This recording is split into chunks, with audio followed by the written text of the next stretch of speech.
हमारे भारत में चरित्र पाया जाता है और किसी देश में चरित्र नहीं पाया जाता है। एक बार स्वामी विवेकानंद जी विदेश की धरती पर गए हुए थे। विदेश की धरती पर जैसे ही स्वामी विवेकानंद जी पहुंचे तो कार्यक्रम रात्रि में था।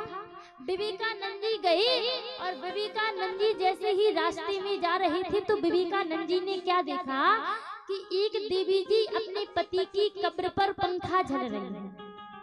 विवेकानंद जी उतरे और उतर करके साष्टांग प्रणाम किया और कहा, धन्य है देवी जी जो आप अपने पति के मरने के बाद भी सेवा कर रही हो। हमारे भारत की नारी तो केवल जो है पति जब तक जीवित रहता है तब तक ही सेवा करती है, लेकिन आप तो धन्य है जो पति के मरने के बाद भी पति की सेवा कर रही हो।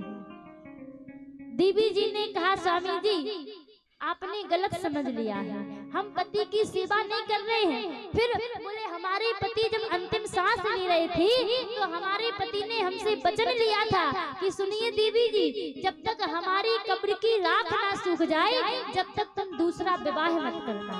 इसलिए हम अपने पति की कब्र की राख को सुखा रहे हैं कि कितनी जल्दी ये राख सूखे और कितनी जल्दी हम दूसरा विवाह करें। विवेकानंद जी ने कहा कि चाहे किसी देश में चले जाएं, लेकिन जो चरित्र, जो प्रेम, जो सम्मान हमें हमारे भारत की नारियों में देखने को मिलता है वो कहीं और मिलने वाला नहीं है। विदेश की नारी का चित्र बढ़िया हो सकता है, उसकी तुलना में हमारी भारत की नारी का चित्र बढ़िया हो चाहे ना हो, लेकिन हमारी भारत की नारी का चरित्र सुंदर होता है और चरित्र की पूजा तो देवताओं ने भी की है।